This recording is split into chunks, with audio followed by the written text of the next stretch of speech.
Coming up on Dr. Kiki's Science Hour, we're talking about Neuro Anthropology with Dr. Daniel Lende from South Florida University. That's up next on Dr. Kiki's Science Hour. Netcasts you love. From people you trust.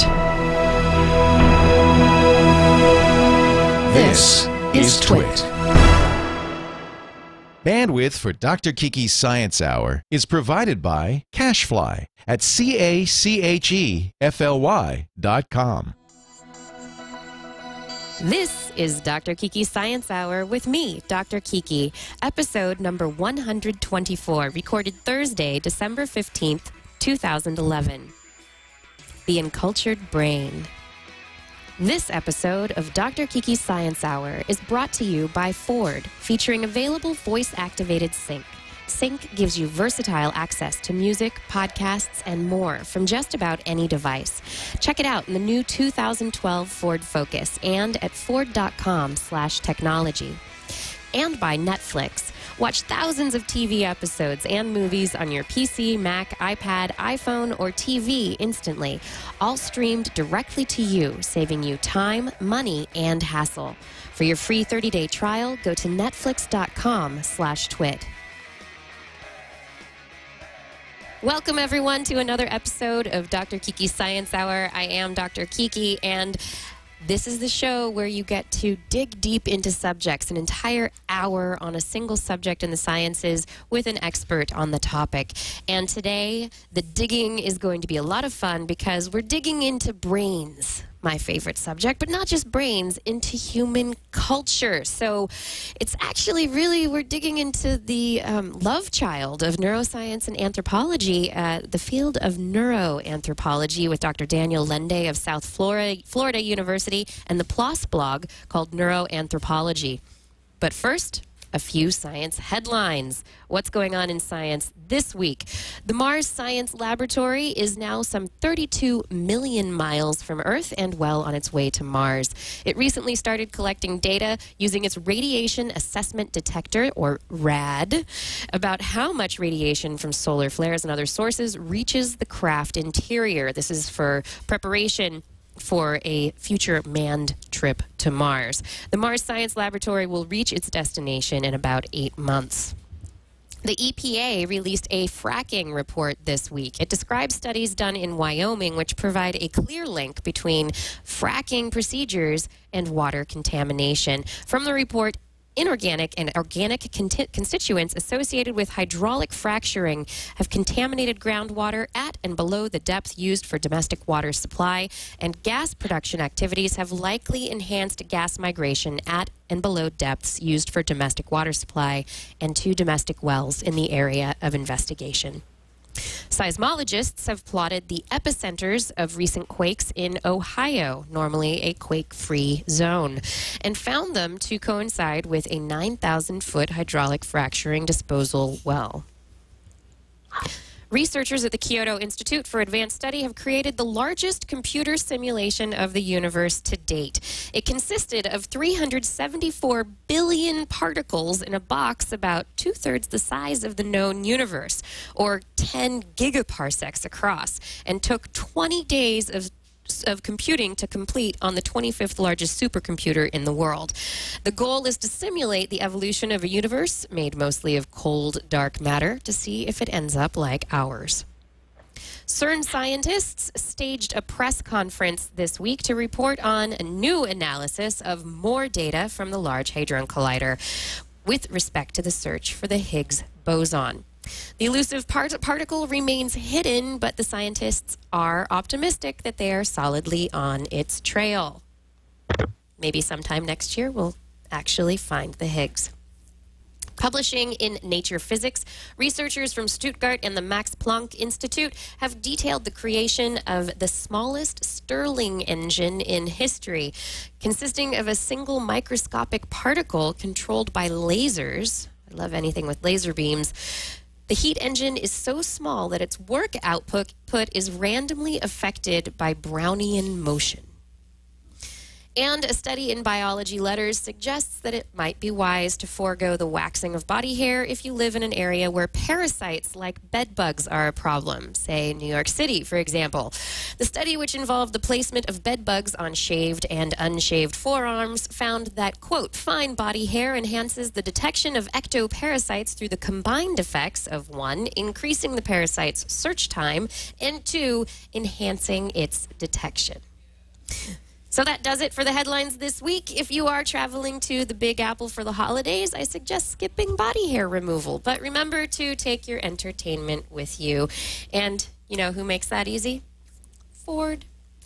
This episode of Dr. Kiki's Science Hour is brought to you by Ford, featuring Available Sync. Sync's entertainment features enable you to access music and podcasts from most devices, including iPods, mobile phones, tablets, or flash drives. And with Sync with My Ford Touch, you can play videos or display photos from your digital cameras and portable game devices when your vehicle is in park. It's all made possible through a versatile media hub which supports a convenient variety of devices for your music and entertainment, such as wired connections from just about any device through USB ports, SD slots, and even RCA jacks, or wireless access via Bluetooth for Bluetooth-enabled devices. Just connect your devices and play. Once your device is connected, you can use Sync's voice activation feature to play what you want. Just a few of the simple voice commands are play genre. You can choose rock, for example. Play Adele, if you choose your artist. Play track Rolling in the Deep, if that's the song that you want to listen to. Also available is Sync with My Ford Touch HD radio. This features iTunes tagging, which lets you tag a song that you like on the radio, transfer the information to your iPod, and then purchase the song directly from iTunes at a later time, allowing it's a pretty easy system. Sync's versatile entertainment features are available in the 2012 Ford Focus. You can learn more about this and other technologies Ford is bringing to its vehicles at ford.com/technology. Now I'd like to welcome our guest to the show. Daniel Lende is an associate professor in anthropology at the University of South Florida. He is trained in medical, psychological, and biological anthropology and public health at Emory University. His main research interests are substance use and abuse, the intersection of anthropology and neuroscience, behavioral health, community-based research, and public and applied anthropology. Daniel, thank you so much for joining me on the show today. Kiki, thanks so much for having me. You're welcome. So the first question, neuroanthropology, obviously this is combining neuroscience or brain science, the nervous system science, and anthropology. But can you really explain what it's all about and how this is really different from other similar areas of, say, cultural or cultural neuroscience or cognitive anthropology? It's a great question. And I think where neuroanthropology started with two things, was recognizing that neuroplasticity has really changed our views of brain function over the past 10 to 15 years and gives us a basis to really think about the variation that is being increasingly documented by fields like cultural neuroscience across the globe. And anthropology adds to that and wants to incorporate that by saying we know a lot about cultural variation and about biological variation from the two sides of anthropology. And we need to be able to put those three areas together, neuroplasticity, understanding of the match of human variation in environments, and the power of culture, into a new synthesis that we call neuroanthropology. Excellent. Well, how did you get interested in this coming from anthropology? And I guess even before that, what's your history that led you into this area of study? It's a great question. I'll go right back to your opening statement that it's a love child. And my dad was a neurosurgeon and a neuroscientist, and my mom was a poet and an actor. So I think I grew up in an environment where neuroscience and doing good science alongside interpretive approaches, art, history, were all part of things that I just experienced in my household. And then later on, I had a really good high school that gave me a lot of grounding in various areas of scholarship, a good, well-rounded education. But then when I got to college, you have to specialize. And at that point, I did go into biological anthropology. And what really sort of led me back to thinking seriously about how you put together these different areas was ethnographic experience, which in this case means living abroad and spending time with different people to really get an ungrounded understanding of what life is like in a different time and place. In my case, this was living down in Colombia, in Bogota, Colombia, for 3 years when I worked with kids that had drug problems. And after those 3 years, I realized I wanted to go back and do research on addiction. I thought it wasn't well understood, that anthropology had a lot to add to our understanding of addiction as a problem. But at the same time, I was very cognizant of the role of the brain, the role of biology in a problem like substance abuse. So I wanted to put all those things together. Yeah, myself coming from a neuroscience background, I'm really, for me, it's the very reductionist perspective of, we have these brain pathways, the addiction pathways, of course, this is what's going to happen. But can you tell me a little bit more about your experience down there and really how anthropology brings more to bear on the study of addiction? Yeah, a great example is I do a lot of work sort of taking neuroscience results and theories and trying to see if they play out in the field. And in this case, it was very clear from working with these kids that had problems that what they called ansiedades or cravings were one of the main problems in addiction that they faced. And in Colombia, they actually they described addiction in a very different way than they did in the United States. There was querer más y más, to want more and more, was sort of the way they characterized it. And funnily enough, that I was there in the early 90s, and when I really started looking at the neuroscience, there was a new theory about addiction called incentive salience and sensitization of the mesolimbic dopamine system. And that really matched up very well with what I was seeing with these kids, except for it was done with rats. So I wanted to go back down and test those theories out using epidemiological methods as well as ethnographic methods to see, if we take it into the field, does this neuroscience play out in the way it's being theorized? And in my work, yes, it did come out that I built a scale to test incentive salience among people, and it was one of the main predictors of addiction in my sample.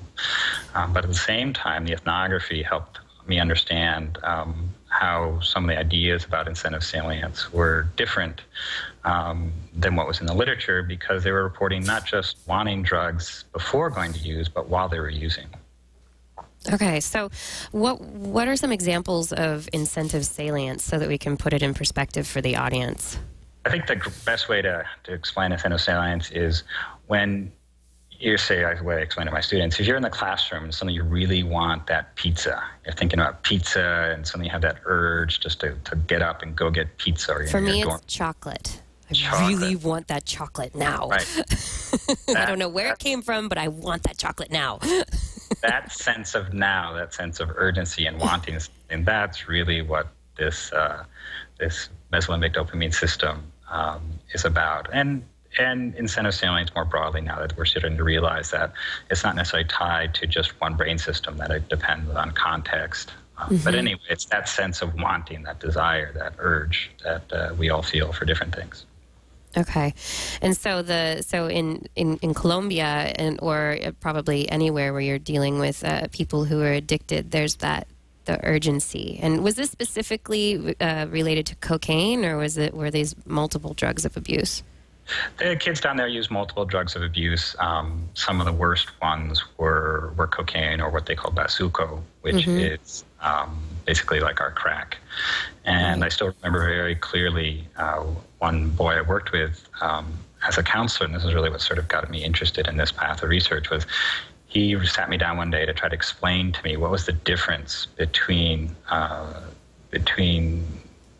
what we think addiction's about and what addiction really is about, what's the most difficult things for him and for a lot of other kids I worked with. And so he said to me, he had just relapsed and was coming off that relapse. And he said, withdrawal's hard. withdrawal is really hard. It's a weekend on the bathroom floor, just getting through that. But that's not the hardest thing about addiction. The hardest things are the anxieties, the cravings that come afterwards. And in his case, when he had recently felt an overwhelming urge to go use, was driven by a very interesting social situation. And so he was quite poor, and he was trying to work. He didn't have a lot of money, and he had to catch a public transport, back to his barrio, his place of residence in Bogota. And he didn't have money to pay for the bus, so he could sort of talk to the conductor, the bus driver, and see if he could get on the back door. The guy sometimes would open up the back door. And so he's saying he's trying to convince this bus driver to let him get on the bus. And the bus driver looks down and goes, "Hey, I remember who you are. You're that kid that used to be that really good thief. Go steal me a watch, and I'll let you ride my bus all you want." And this boy said to me, when he started to think again about having that easy money, about going back to that old life, about all that represented to him, he felt such an urge to go use, and that was much more difficult for him to control than the withdrawal. And that ethnographic experience, that really working with people to try to understand what their problems are about and intersect that with an interdisciplinary science, is what I've been doing ever since talking with him. Yeah, it's fascinating. I mean, so often you have the neuroscientists in the lab who are working on the rat models of addiction or craving, and you get the rat who can go hit the lever and get its cocaine or whatever you've gotten the rat addicted to, and you can have a model of what's happening in the brain or what's happening in this system, but to actually take it into the real world and to see it in the context of people, that's a really fascinating transition. It is, and I think we have a lot of work to do. It's a new field. It's something that's been developing over the last few years, but we're really excited about what we're going to do. First as anthropologists, but I think we're making lots of connection to neuroscientists, to psychologists. We're starting to put together interdisciplinary teams so that we can examine these same questions that are in the lab or come out of the lab in more real-world settings. Lab and bench science is really important. We can't do a lot of our work without it. But to get at some of these human problems, you need to work with people in naturalistic settings. How much does in behavior research, I know working with animals, it's the ethological approach has become really useful, where you try and take animals where in the wild it's the best way to observe them, but you can't always control the situation, and so you create these naturalistic settings in the laboratory to be able to approximate it. Are you doing any kind of approach like that in terms of the research that you're doing? The amazing thing about anthropology, after decades and decades of research on human variation around the world, is you can actually find these natural experiments out there. People have pushed their nervous systems in very, very interesting ways. So a lot of my work on neuroanthropology as a field has been with my colleague Greg Downey at Macquarie University. And Greg has worked particularly with capoeiristas, these Brazilian martial artists, to understand how balance works out in the real world. And unlike the sort of static modular system we often think of as balance here, which is sort of associated with how gymnasts are very rigid on balance beams, their sense of balance has to be very fluid, because being a capoeirista often means you're doing these upside down cartwheels, and you have to look at your opponent who you're having this bout with, rather than looking at the ground to maintain your balance. And so he really looks at how the vestibular system and perception work together to maintain balance in a very dynamic way. And sure enough, as he starts to really dig into the neuroscience, he finds that neuroscience is meeting him halfway and is saying, yes, we can think about systems that are pushed by neuroplasticity, that can incorporate different streams of input in novel combinations. And so I think this overall idea of looking for those sort of quote-unquote natural experiments out there where culture has really pushed our ability to understand the world, to act in the world in very interesting ways is a great complement to some of the same ways we try to push and control things in a laboratory setting. Yeah, yeah. In terms of looking at it from your anthropological basis and then combining it with the neurological side, how do you split the difference and actually get into looking at or getting ideas of what's happening within the mesolimbic system? Like how do you get to the brain? That's the tough nut to crack right now. Yeah. We don't have many portable imaging machines, for example. I think you'll see over the next 5 to 10 years the development of these sort of systems, not necessarily neuroimaging, but more sort of the scalp-based things that can at least give an image of what's happening on the surface in field conditions. But I think another way that is rapidly developing that I'm actually getting more excited about just recently is the use of genetic markers as biomarkers to get a proxy for what might be happening in certain types of variation within the brain. So we're starting to understand the epigenetics behind, say, different serotonin genes and how that might be linked to depression, so on and so forth. And that science is a lot further along, and I think that will give us some proxies for what might be happening in the brain that can then be complemented with stuff that I do in terms of building good psychometric measures and doing ethnographic work and observation. What kind of there's something that you had brought up in some notes that you sent me about neuroplasticity, and I was trying to think about how neuroplasticity connected to the human experience, to the anthropological study. So we're talking about epigenetics of serotonin genes, and we know that in depression, depressed individuals often have a shrinkage of the connections between neurons compared to a normal brain. And then if you give them SSRIs, suddenly there are more connections made between neurons, and the depression seems to lift.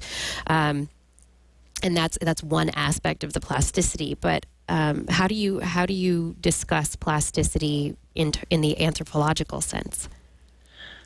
Well, I think anthropology for a long time has been open to ideas of plasticity that a lot of biological sciences have been really using a sort of universalistic approach to thinking about human variation, that we're going to find quote unquote human nature, and anthropology has been facing the tremendous variation around the world and trying to make sense of that, and we've had to develop models that capture that. Mm-hmm. The main ways we do that is to understand that local environments, local cultures have a profound influence on the way we operate. And we've documented that biologically in terms of our bodies, and now we're starting to move on to document it in primates and now in humans. I think the route that's easiest to make for understanding how some of this does is people who are already drawing on naturalistic variation out there. I think one great example is all these studies on taxi drivers in London. Oh, I love that work, yeah. Right, that's to study the knowledge. And so suddenly these people pour themselves into studying for this very intensive knowledge-based exam, have expansions in certain parts of the brain that are robust over time. But if they stop doing it, say the retired taxi drivers, you see some shrinkage, not as much as a control, but nonetheless it stays there. And I think it shows that both learning and practice really can drive the way our brains function and the way they're structured. And that same idea that the way we learn things and the way we practice things, what we say, what we do, those are ideas that anthropologists work with every day. Yeah. You're talking about the way we practice things and how we learn stuff. Often, we talk about practice makes perfect. Repetition often leads to the formation of stronger pathways within the brain. You can get habits and certain things like I'm a nail biter. I will admit it. It's a bad habit I've had almost my entire life. But I saw my mom biting her nails, and I was like, I guess I'll bite my nails. That looks like fun. And it's something that's very hard to break. With your research into addiction and these other things, is there some kind of application that you're hoping to get to be able to help people figure out how to break habits, how to break addictions, how to get out of those situations where the salience for something is just so huge? The incentive salience is so huge that the craving begins. I think the clearest example from my work with addiction is we're doing a lot of work with these adolescent kids and more recently with adults. What comes across very clearly in their descriptions of wanting and habit as well is it's really something that they can feel anxious about going to use, but ambivalent about it before they actually go use. They want to, but they know their mother is going to disapprove, or they're going to miss school, so on and so forth. But then they consistently reported kids that were using a lot of drugs that they felt more drive, more desire to use once they made the decision to go use. And then the research is pretty clear that automatic behaviors, habitual behaviors, start taking over at certain points to just sort of get them to sort of use over and over and over again. So a clear applied implication from that is you really have to help people decide not to use, to address their ambivalence. Mm-hmm. And there are good therapies for this. Motivational interviewing is actually an excellent therapy that addresses the ambivalence people have to use, but it's often framed about sort of a cognitive control. And I think what neuroanthropology is saying, this is actually happening in a series of steps, and they need to understand those steps and try to say, I need to step back now, otherwise I might just go on because it's a habit. Mm-hmm. Yeah, so hopefully there could be certain behavioral tools that can be used by the person who's addicted, or to be able to break that chain of events within the brain. I think so. And I think the other thing that really needs to be addressed is, as we understand how embedded the brain is in social environments, that it doesn't all have to be on the person. It can be about improving social environments, and then that really makes a big difference. So take your example of nail biting. You did a very interesting thing. You presented it as, something you learned from your mother and something you're playful about, but you're sort of acknowledging that, it might be something you're not entirely comfortable with. You're playing with it. You're able to recognize its relationship to yourself, and to sort of separate yourself from it. For a lot of people, drug use means something to them, and they're in highly stressful environments, marginalized environments, where it's really hard to do those sorts of things. And we need to provide more support for what we're learning from neuroscience and from anthropology and epidemiology to improve social environments. This will address not just problems with drugs, but a wide array of behavioral health problems that are really brain-based problems. The more we learn about how embedded the brain is in our social and cultural lives, the more emphasis I think we should put on learning how to improve and do better on the social side, address inequality, and address those things that we know make a difference in how the brain functions. And you think this is definitely one of the strengths of neuroanthropology, say, compared to a discipline like psychology? I think so. I mean, psychology has some really strong things about it, and I think one of the things I admire most about psychology is its integration of applied practice and high-quality research. And anthropology has done that, but not to the same degree. And I think what neuroanthropology as an area really pretends to is to have that same sort of mesh of theory-driven research and applied practice. Because there are lots of ways to think about cultural variation, to think about problems like inequality or racism that are human problems. And anthropology has a piece to add there. And so does neuroscience. I was really struck. I was up in Montreal recently once again, and it was just a great place to visit. I went once more to the Montreal Neurological Institute, or the Neuro, as they call it. And Wilder Penfield, there's a big quote from outside, I can't remember the exact quote, but it's something along the line, that the aim of neuroscience is to understand man himself. And that's a very similar sort of sentiment to anthropology. Yeah. And I think we hope through that understanding that we can then be in a position to also develop know-how, not just knowing about things, but know-how to do sort of novel approaches to dealing with a lot of problems we're facing. Yeah, I think I really appreciate the contextualizing of the brain within the environment, because in neuroscience, the brain is usually all by itself. It's like the brain. You think about neuroscientists or evil scientists with their laboratory and brains in jars, and they wiggle their fingers and they're ready to manipulate you or do something like that. Yeah, exactly. And this is a broader context, and actually taking I get, it seems a little bit more realistic, in the sense that we, with our senses, we are constantly touching our environment. We are in contact with everything around us at all times. Our brain is not turned off to it. Exactly. And I think as we come to appreciate the sensory side of ourselves, or even now we're starting to realize how things like what we eat and the bacteria we have in our gut and the level of inflammation we have in our body, all these feed back into the brain in really fascinating ways. And I do think the direct implication is that this, at least in our society, this gives us more ways to understand that we need to do certain things to try to ameliorate those problems. Sometimes I'm a little cautious. One area that I both embrace and critical of is this whole notion that's gotten some popular press of poverty poisons the brain. Yeah. And one, it really resonates with people.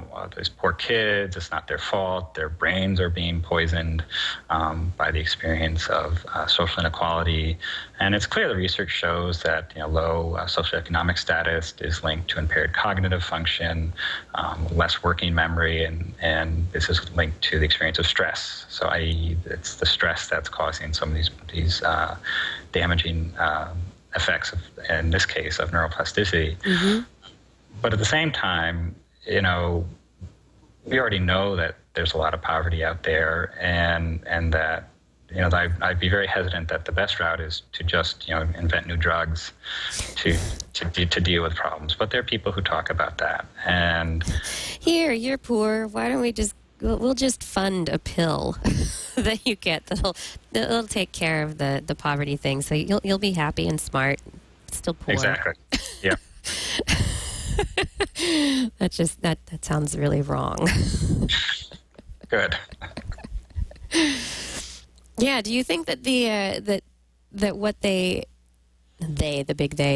that there is some kind of a solution that people are looking for in pharmacology for the poisoning effect? I mean, it seems as though we would go a lot further on the cultural side of things, actually helping people's situations so that in poverty-stricken areas, maybe we can reduce crime, maybe improve the education in those areas, so that even though there's poverty, there's still enough for people to be less stressed in their daily life. Exactly. I think there are lots of low-hanging fruit that we could use, and not all of those are working to develop new pharmacological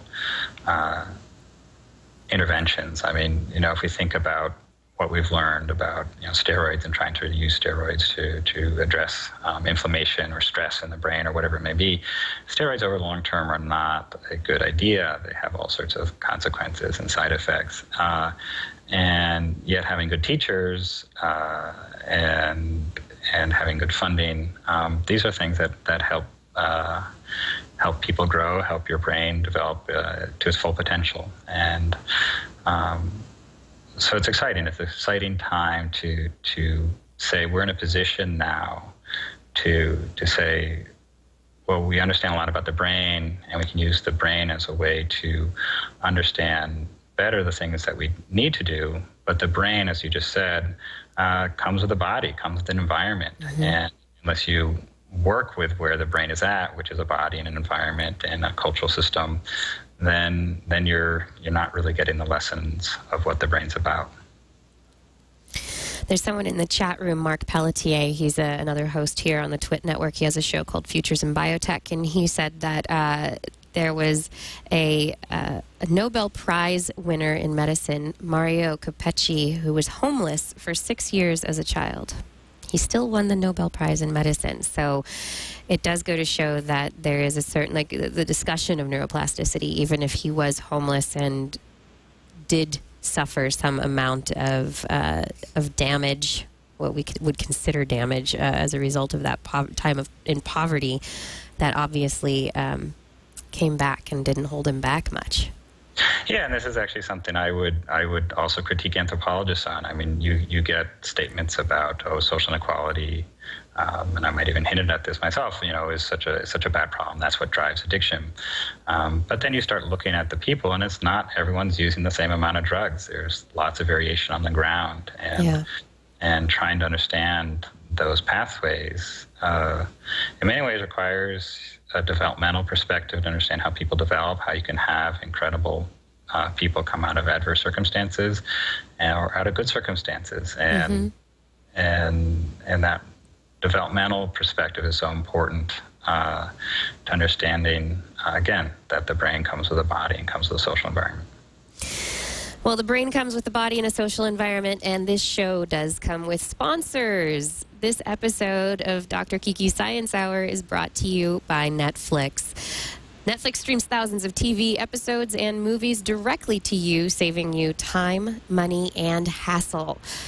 Come to you instantly even. It's pretty awesome. There are several easy ways that you can instantly access streaming movies and TV shows with Netflix. You can watch Netflix movies and shows on your Mac or your PC or iPad through the iPad app. You can watch on your iPhone and some Android phones as well. If you have a gaming console like an Xbox 360, PS3, or a Nintendo Wii, you can watch on your television. Additionally, things like the Roku box or Apple TV are inexpensive, easy to use set-top boxes that will also allow you to use and watch Netflix. Whichever way you choose to access Netflix, you can watch as many movies as you want, TV shows as you want, anytime you want. And if you start watching a show on one device, you can stop at any point. Netflix keeps track of where you stopped watching so that you can pick up without missing a beat on another device at another time. Additionally, you can cancel at any time. So try Netflix today for free, 30 days. Go to netflix.com/twit. Be sure to use this URL when you sign up for their free trial, netflix.com/twit. We thank Netflix for their support of Twit and Dr. Kiki Science Hour, and we hope that you enjoy watching instantly with Netflix.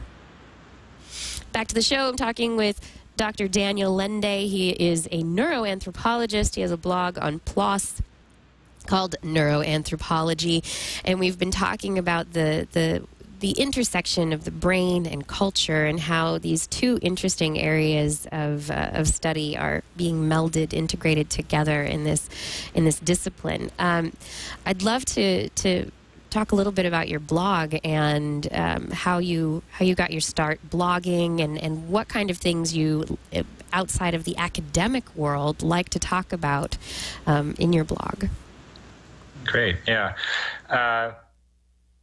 The funny thing with starting the blog was it started as a collaboration between Greg Downey and myself, and Greg and I were in the same department at that point in time. And then Greg did that wonderful thing. He fell in love and got married and moved off to Australia.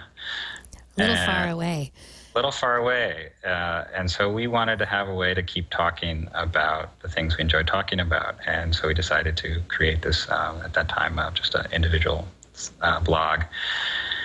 So we could keep having conversations. And oddly enough, writing about it, I think appropriately enough, really helped us express our ideas better and to give us more of a response. I think we talked more about neuroanthropology and about our ideas by having to write about it and by being separate but having the shared medium for us to express ourselves. And that's how it started. What was really amazing about it was within a period of months, other people really started getting excited about what we were doing. And since it was all public, it wasn't just not a private conversation.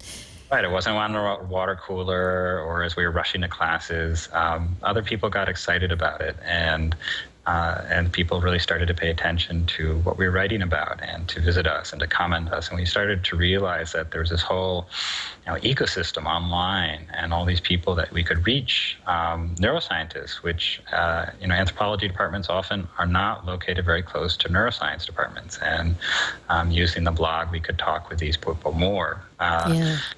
And so it was just a great platform for us to do our work together, to reach a public, and to make the connections that we saw emerging from this area of intersection. So that's how it formed.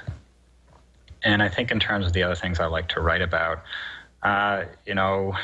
my kids love video gaming. I love video gaming, so I'll write about video games every once in a while. And I love, I think the fun thing about blogs is they don't have to be one thing. If you're feeling like you want to post a funny video that day, you can post a funny video that day. Right. It's a lot more like teaching in that way, where you in teaching, you don't want to be on 100% of the time trying to deliver information. People can't stand that.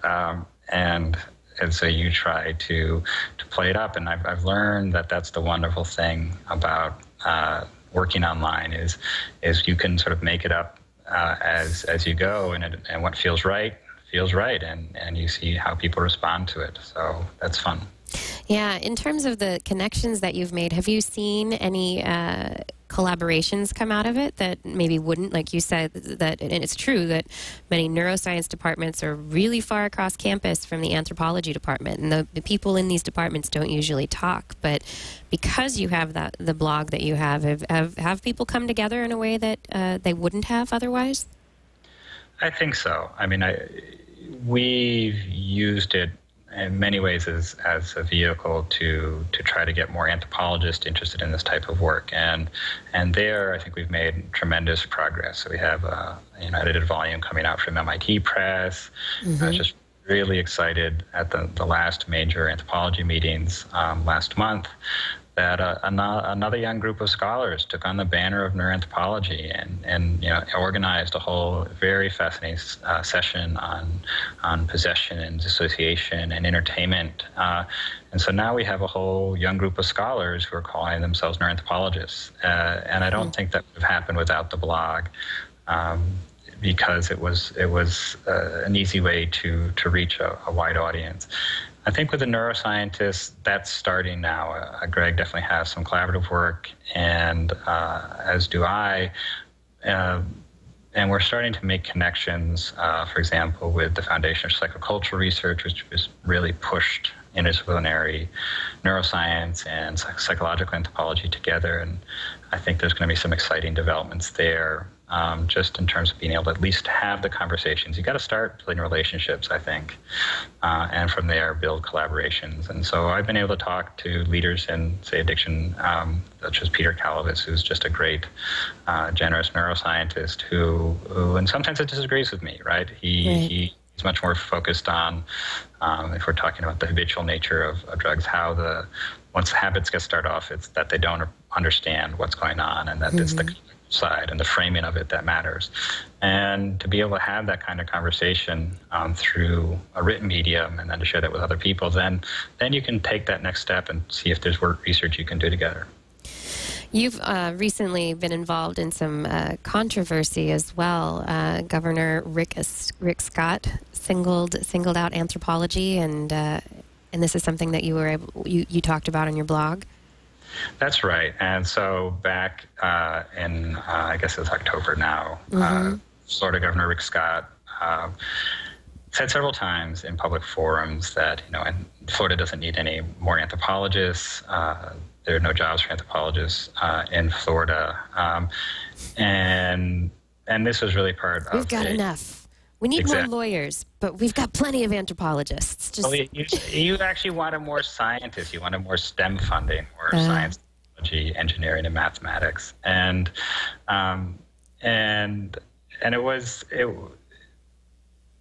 the controversy erupted immediately because, first off, anthropology is very much a science, and anthropology also is having great job growth, as the U.S. Department of Bureau of Labor Statistics showed, much more than a lot of other fields. So we are a science. We do other things like humanistic inquiry at the same time, but we're very much a science.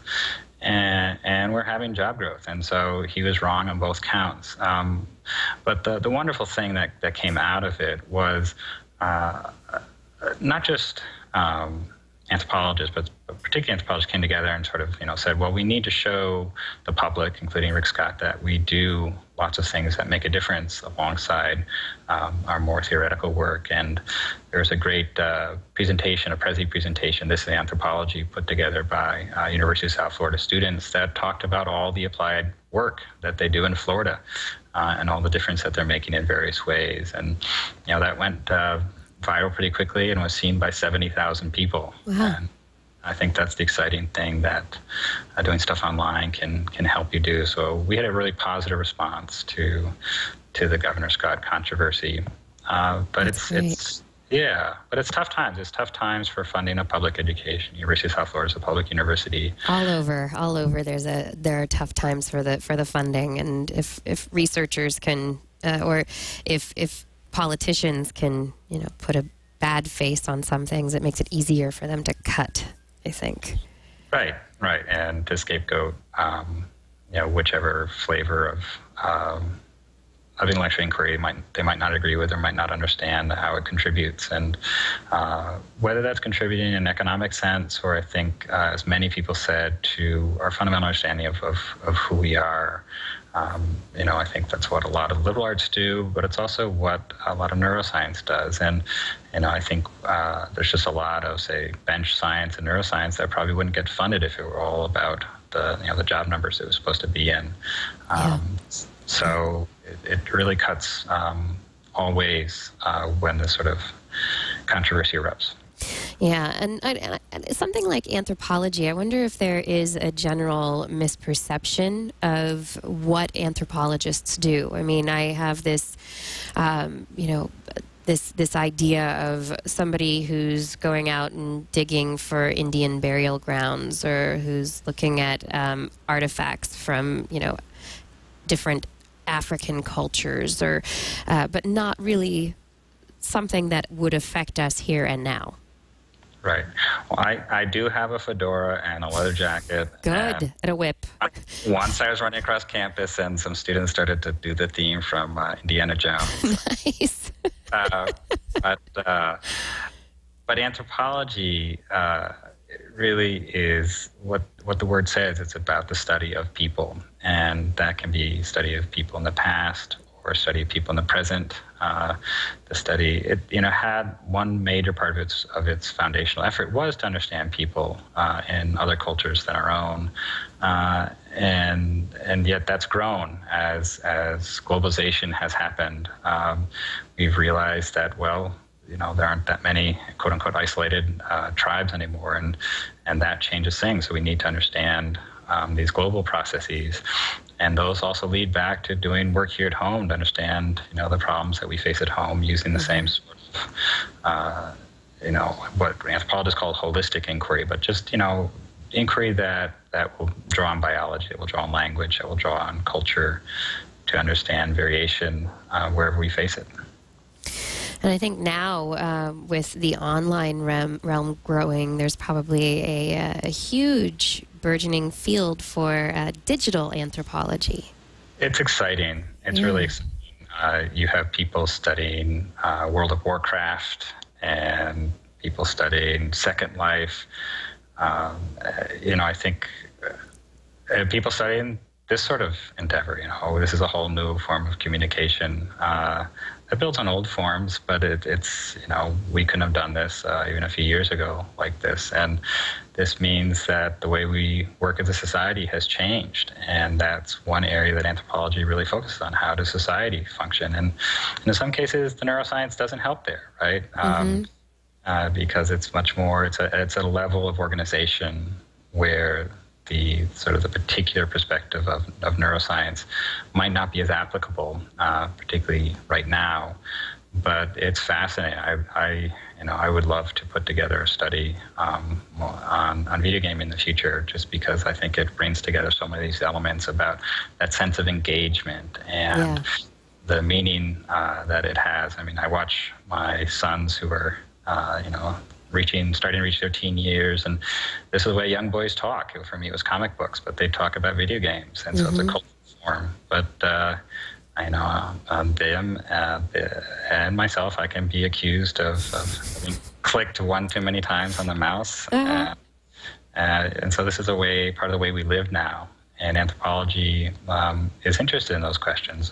I think, in one sense, that's what anthropology does, is it studies the way people live. And these online forms are have swept the globe, really, and changed a lot of the way we're living right now. Yeah, someone in the chat room was saying that they think the world is becoming more tribal and clannish. Do you see that happening? And do you see the online space kind of opening things up and allowing more connectivity? I don't think it's going to be an either or. I think both things are happening. Certainly, we're having this incredible reach through the internet, through commerce, through transportation, for people to communicate, to interact, to share ideas, to repress other people as well, to do violent things. That has a global reach that's really different from the way we did before. But at the same time, this is how cultural meaning works. People, if you're on one side, I'm on the other side, I will define myself in reaction to that. And I think you're seeing a lot of emergence of new forms of diversity that are really fascinating. Who would know about something like furries on Second Life? These people who love to have their avatars who are animal-like. And yet, you can go back to cultural anthropology research, and you find similar themes in many societies around the world. So full circle there. Interesting. I know I personally have been to Burning Man several years in the past, and for over many years, not long in the past. But I think that people talk about tribes a lot at Burning Man, and I think it would be really interesting to see how the experience of Burning Man, this ephemeral event that you start out with, nothing pretty much, and then it grows, and then suddenly everything's gone. How that affects the brain, how it affects spatial learning, spatial memory, if there are any ephemeral changes during that event. That's a great project, and in fact, there's a young researcher, Megan, who presented her work examining this form of play, as she calls it, on Burning Man, and using a neuroanthropology approach to try to understand some of what comes up. Burning Man is also really fascinating because it shows how much our notion of culture has changed. It's no longer this tribal sort of thing where it's this one identity you have. People go to Burning Man, they really participate, they're really into that, and then they go back to other lives. And as we study social and cultural life more and more, we realize that people do that much more than we used to think, that we can have multiple identities, that we can build constructs where the social situation and the identity you have in that situation are really important, and then you can change roles and go on. And so that challenges the sort of monolithic idea of culture. And you see that even in the cultural neuroscience research, which is great stuff. And they started out using that sort of monolithic comparison of, what are Eastern brains, Asian brains versus sort of Western or U.S. brains like. And it was a good place to start to document that there were differences in the way brains are structured and the way they function. But they realized that you can't have that sort of monolithic culture just because there are so many things like Burning Man and people travel and so forth. It's fascinating. Our culture is constantly changing. Things are, as you've said, there's this diversity that's growing, and it's such a fascinating area of study. And just thank you so much for joining me this hour on the program. I've really appreciated getting to talk to you. Kiki, it's been a real pleasure. Thanks for having me. You're welcome.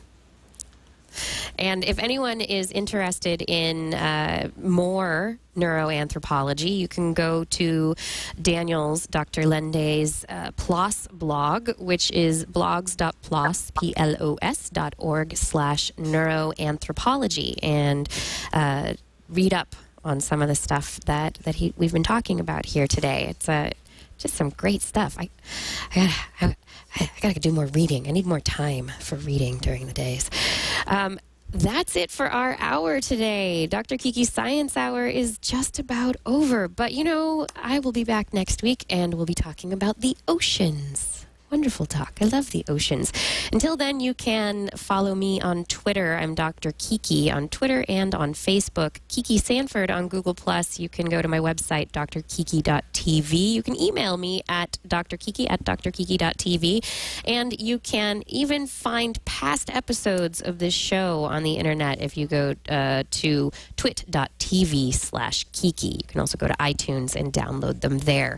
Additionally, if you want more great sciencey goodness, I also have This Week in Science, another program about weekly science news that airs on Thursday, 7 p.m. Pacific time here on the Twit Network, which you can find at twist.org. And I also do the Science Chat on Fridays, a very casual conversation, chatting about whatever you want to chat about. Fridays, 12 noon Pacific time on Justin TV/Dr. Kiki. I will see you next week. I think that about does it. Thanks for tuning into my Science Hour. All I ask is 1 hour a week. And remember, 1 hour a week makes your world a whole lot more interesting. Thank you so much for watching. Now, for your science meditation of the week. We have built a virtual slow-motion camera where we can see photons or light particles moving through space. Now, you have seen Dr. Jordan's pictures of a bullet through an apple. But photons travel about 1 million times faster than bullets. So our camera can see these photons or bullets of light traveling through space. We use a very regular pulsed light source and a camera that is not one camera, but an array of 500 sensors, each triggered at a trillionth of a second delay. So even though each of our sensors is slow, we can still capture a fast movie. I'm standing next to our laboratory setup here. This is our camera. Objective is in the front here. The body of the camera is much larger than what you would expect from a regular camera like the one over here. Our light source is a titanium sapphire laser that's over here, and it emits a beam of very, very short pulses, and those pulses are then directed to the scene with these mirrors. Now, our camera only sees one dimension, so it makes a fast movie, but it makes a fast movie of one line of the scene only. And in order to fix that, we have these two mirrors here. We look at the scene via these two mirrors, and when we rotate this upper mirror here, we actually see different lines of the scene. So what's happening is the camera keeps taking images, and we very slowly rotate this mirror to scan our field of view across the entire scene. And because all of our pulses look the same, we can in the end go and combine all these images that we took to get one complete movie of the scene.